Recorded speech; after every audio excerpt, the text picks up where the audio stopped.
Welcome back to Vicky's Lakes. Vicky? And I'm Sergio. What's going on over here? What's the matter with you? What's the matter? What's going on here? Welcome back. Vicky's Likes. Sergio, guess who we have here? Sarah and Miguel. Hello. Can you guess from where? Vina Planters. It's our pleasure to have these guys here in our house visiting and making this video. Yes. And I can't believe Miguel is in the video. I know. Very rare sight. But I can't believe I'm in the video. yeah, We're glad that you're in the video. Absolutely. The both of you. You're part of the business. Yes. You're a beautiful couple. Yes. So if you guys haven't watched the video from Tamiami Orchid Show at the beginning of this year, this is when we first met them, and it was an instant click because of their personality and the product. So we're going to talk a little bit about the history Yes. of their company and the awesome product they offer. Yes. Okay? Okay. Okay. All right. Hey, Yeah. Okay. fantastic. All right. So we are here. We're going to be interviewing beautiful Sarah and Miguel. We are going to get information on Vina Planters. Very curious. You know me. I'm curious, not George. Curious Vicky. And You have a few questions that I sure do. you wrote down I have in them order right here. to remember. Yes. All right. I've been trying to get serious here for a while, but you know, I'm the older person here, so I have to like. Anyway, so yeah, we're gonna ask some questions. Yes. And the first question is, Where did the name come from? So the name Vina is actually my grandmother's name. It is actually her birthday today, October 13th. I'm not sure where this will air, but October 13th is her birthday. She would have been 106 years old today. And the original pattern from our planters actually came from a picture frame that I made for her as a gift in 2012. And she loved orchids, so I did the border of it out of orchids. It's laser cut from plywood, and then I did a wood transfer onto it. It happened because she had a stroke, and we didn't know if she was actually going to make it through the night, and I overnighted her an orchid, and it got me thinking, why do we wait till somebody passes away to do something nice for them? Right. So she wound up living 2 more years after that, and I wanted to do something nice for her while she was still here that kind of reminded her of how much we appreciate her. And this is what I made for her. It's been around town, and we've moved a couple times, so she's gotten a little beat up. Been to Delaware and back. So it's a wood frame and a wood transfer of an old photo of her in her 20s. And then when my mother-in-law saw it, a couple of years later, my husband wanted to make her a gift. So we took this pattern around the border and made some orchid baskets, because my mother-in-law also loves orchids. And that's kind of where the entire business kind of started and birthed from. So I thought it was only appropriate that we named it after her, because she has such a pretty name also. Yes, very pretty and unique. And the design, you drew this then? Yes, so I took a photograph of some orchids, and then I traced over it, and then I patterned it. At the time I was working for a packaging company, and I was running their CNC laser. So after hours I asked if I could use the laser, and I made the frame.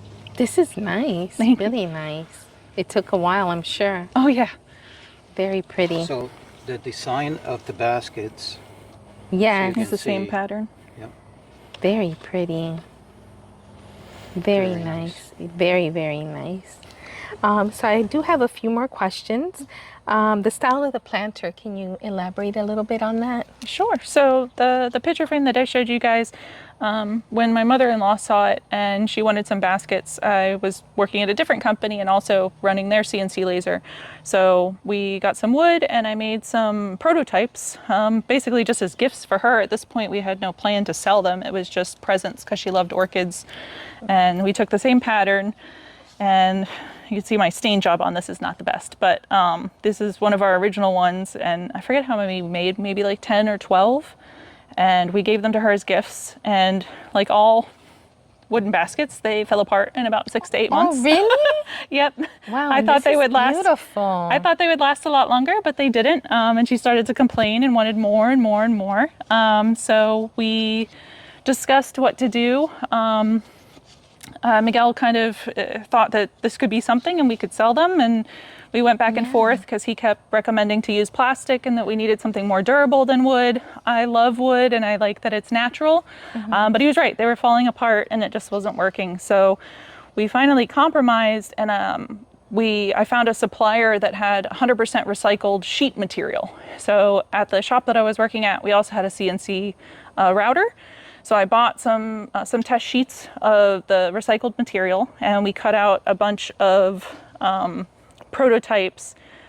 The green one? Yeah. Sorry. So actually I'm getting ahead of myself here. So we did some laser cutting actually. I thought maybe that we could use the same laser that we used to cut the wood. I actually tried laser cutting the sheet plastic, which I don't know if you can see it. And if you've ever smelt burnt plastic before, laser cutting was not the wisest decision, but I wanted to try it and it didn't work very well. So that's when my boss looked at me, and he's a friend of mine, and he said, maybe we should try it on the router. So we tried routing it, but to get it to cut fast enough to make it manufacturable, you could see what happens when the plastic gets hot, it starts to bow. So the first prototypes we did, we cut way too fast, and they didn't work, but they were 100% recycled and I loved them. So I was determined. So then we slowed it down.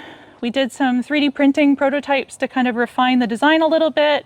And we came up with this style, and it worked great. But after you CNC cut it, there is a bunch of little stuff like the corners wind up being round. So you actually have to go in there and sand them down so that it sandwiches together. Yes. And this is maybe just because I'm anal, but I liked it to sit better than that. So there was a lot of manual labor after we cut these that it took us just a long time. So one sheet I think took us 8 hours, and we only got about 20 planters.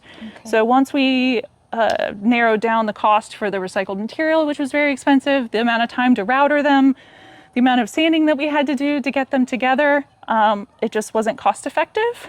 But the good thing about it was that we had prototypes that we could use to do research.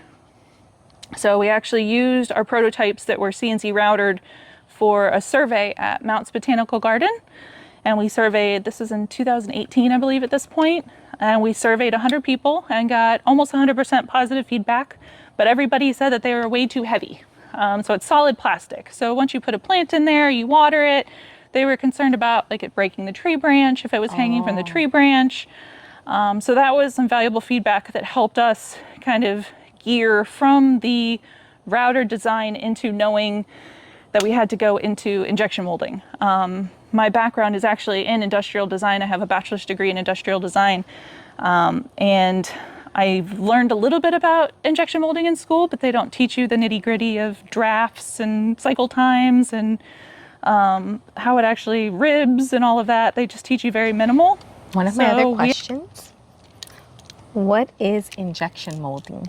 So injection molding is actually the process of taking pelletized plastic, which is like this, and then taking that and putting it into a giant hopper on top of a huge machine, bigger than your kitchen, and it will actually melt it down, and it goes into the hopper, and then it melts, it gets injected into a huge block of steel that has your design CNC cut into it, and then it closes, it injects it, it has to cool for a certain amount of time, then the mold opens and then your parts come out. So injection molding is the process of basically any plastic product that you have, from your dashboard in your car to your cell phone case. All of those products are all injection molded usually. So it's very durable. And with injection molding, there's thicknesses that you can do. So when you feel something and it feels like a cheap product, we didn't want, especially after going from solid routed plastic, we didn't want these to feel cheap, and we wanted them to be as durable as possible. So we actually maxed out the thickness that we could do. So not only are we using 100% recycled plastic in these, we're also maxing out all of the walls to make it as durable as possible. So that's why we tell people the recycled plastic is difficult to process, so there are some imperfections. And then also we're maxing out the wall thickness. So you might have what they call sink, which are some little dips or some little imperfections, but it's to make the product more durable. So we feel like that balance, for us at least, in using these in our own garden, we think that it's better to have something that's a little bit more durable with a couple little imperfections. So we were okay with that. So I'm looking at this jar. I thought that this was open here. That's how clear that glass is. So this is what's this? Exactly. So our planters are made out of polypropylene. So it's a plastic that is the same type of plastic that your normal nursery pots are made out of, but it's 100% recycled. So things like your yogurt cups, your plastic bottle caps, your to-go containers, those are all polypropylene. So it's food safe, it's very durable, it can be reused multiple times, and it's then ground down in pelletized into a recycled pellet, and then those are what gets melted down into the machine to create the products. How do they take the color out of the... So usually they have to take all the labels off. So when they tell you to recycle, so my sister actually lived in Japan for a while, and their recycling system there was so granular that people were taking the cap off a certain thing and putting it in there, taking the wrappers off. So when you actually read how you're supposed to recycle, there's a reason for it, because sometimes if you don't do those things can't be recycled. So let's say like on your yogurt bottle, you have to rip the package off. They want you to do that because if you don't do that, they might not have the ability at their plant to do it there. And that's when people say, oh, they're not really recycling it. Well, it's because we didn't do our part to help them be able to recycle it. Even if it's painted on or something? So these are just labels. Yep, so you could just peel that right off. Oh, okay. That's interesting. Or sometimes it gets burnt off when they're grinding it up. So it really depends on the process of the plant. Well, it's good that they're doing something with the plastic that, because of, I'm one of those, I'm a tree hugger. Yep, you and you. Yes, and we know what plastic is doing to our beautiful earth. And this is a good idea because you've already used this, and now you're using it in another way to make something else that someone else can enjoy. Definitely. After you've enjoyed your yogurt, you can enjoy your Vina Planter. Exactly. There's plenty of plastic to go around, and that was one thing. Yes. I actually got a job when we were researching the shift from doing it out of routed material to injection molding. We prototyped with our 3D printer, we tested it out, and then we also, I actually went and got a job managing an injection molding factory. I learned everything from cycle times to draft. I did all of their quoting, and I learned a lot about why injection molders, at least here in Florida, don't like to use recycled plastic. So when you're using recycled plastic, you actually have to have somebody standing at the machine because, as you can imagine, there's fluctuations in the material. So when you buy virgin plastic or new plastic, you can just set the parameters based off what the pallet is calling for, and then you walk away and the machine can run fully by itself. So running recycled plastic is kind of more of a pain for these manufacturers, and they don't necessarily like to. So what I found was a lot of people were saying to the customers, oh, you can use 5% and then tell people it's recycled. And for me, that was a no-go. It either had to be 100% recycled or I wasn't going to use plastic. So that's why, we say they might have some little imperfections, but it's something that's important to us, that we don't want to introduce more new plastic to the world because there's plenty of it. And the more people use recycled plastic, the more affordable it'll become for people to use. Right. That's good. My next question is, how do you get these colors in this plastic? So those colors are actually mixed in when it's melted. So first they put all the material in a big hopper. It gets mixed in with color pellets. It's usually a ratio to 1 to 4% depending on how deep you want the color. And they can custom mix any color that you want, and then that gets mixed into the pellets and it melts down together and gets fully mixed when it injects. Oh, okay. So it's like a mixture, like almost like when you're doing dough. It's just gonna. Yeah. So when you see products that almost have like a marbled effect, they're just not letting it fully mix, and they're injecting it before it fully mixes to give you that marbled effect. Interesting to know. Let me see what my other question's going to be. UV It has a protectant from the sun. Yep, so at the same time we add the colorant, you also add the UV additive, which protects the white from turning yellow, it protects the colors from fading in the sun, and then it also adds some durability to the product to make it last longer so it's not going to crack or break.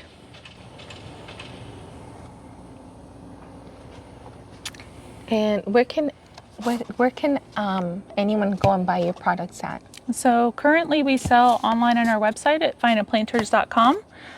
We also sell on Facebook and Instagram. And then our main goal is to do wholesale. So we have a list of wholesalers that we're currently selling with. For example, Green Barn Orchid Supplies, Ophi Orchid Supplies.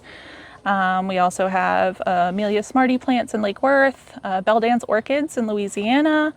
And we're working on building that list. So if you're interested, definitely reach out. We would be happy to have that discussion. Yes. And I think you mentioned that you're in a magazine. Yes, so keep an eye on your upcoming November issue of Orchid Magazine. You might find a cute little coupon code in there for you. Ooh. So you have a web page, Facebook, Instagram, and you do ship. Yes. You Yes. ship. Mhm. US. Yes. Okay. But they can also find you. Where are you going to be at? In any shows? So next week we're going to be at the Rare Plant Festival down at the Fruit and Spice Park. And then the following week, our Heathcote show actually got postponed. It was supposed to be this weekend, but unfortunately because of the hurricane, they actually were gracious enough to postpone it for the following week. I believe it's the 26th and the 27th at Heathcote Botanical Garden in Fort Pierce. Good. No, And shipping, I'm sorry, Yes. shipping in the continental US, Yes, right? yes. 'Cause I know that's going to be the question. Hawaii, Puerto Rico. I mean, I did just ship to one of our raffle winners in Puerto Rico. So there is some flexibility. I'm also discussing international shipping. So I don't want anybody to not approach us just because it's not something within the continental United States, because I do want everybody to be able to get their hands on them. So it might be, a one-off situation where we speak with somebody and we can ship it directly to them. And will you be going to any shows, like maybe up here? So the following, I believe it's the first weekend of November, we will be at the Mount Dora Plant Affair. At the same time, we will also be at the Mounts Plantapalooza in the fall, the first weekend of November. Good, good. So guys, the products come assembled.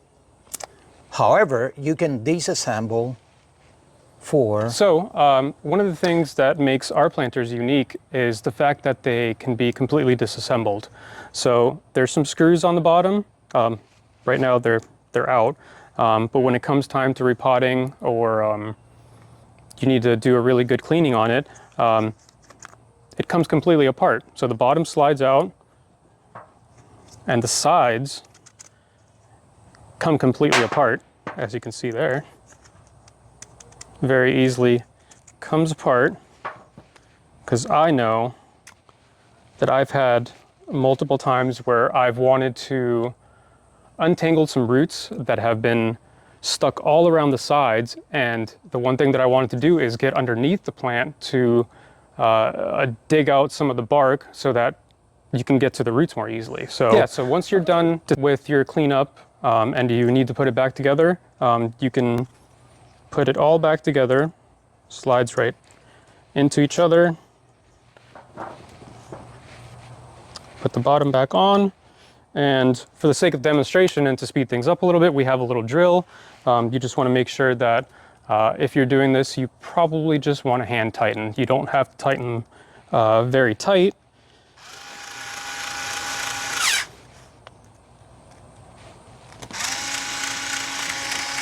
Goes on there very easily. It does not have to be tight. You don't want to put them on there too tight. I'm gonna help you with the last two screws. Sure. Thank you.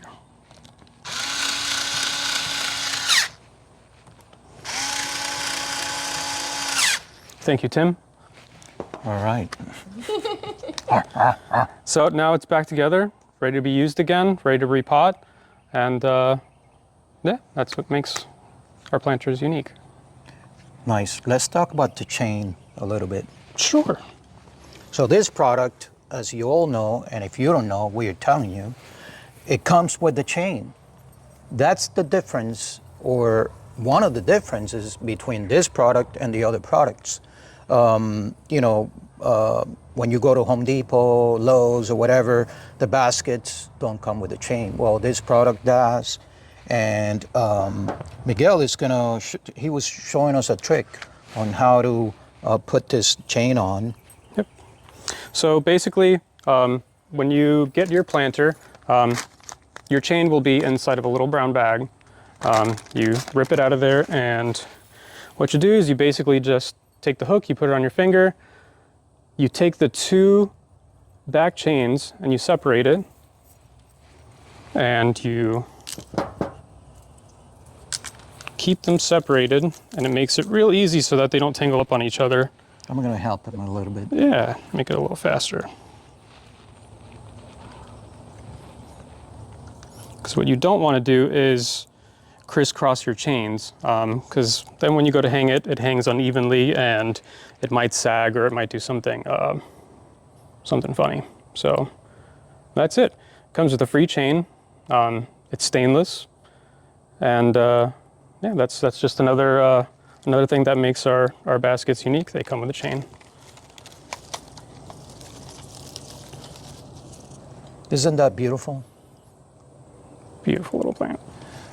So product. just a reminder, I mean, you don't have to be a genius to figure this out, but the planters are not always for orchids, or not only for orchids, but they're good for any plant. You know, Hoyas, any vine, any hanging flower, anything. Yeah, It's a great currently product.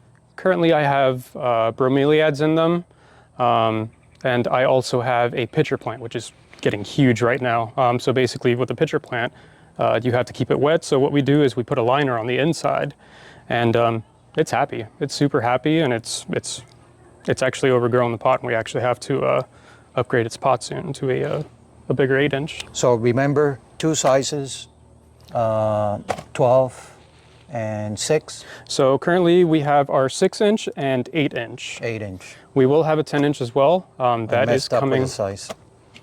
and that will more than likely be coming in January. Awesome.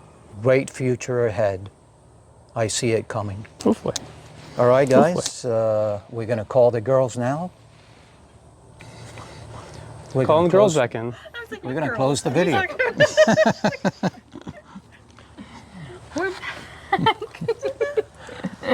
More power. More power, Tim.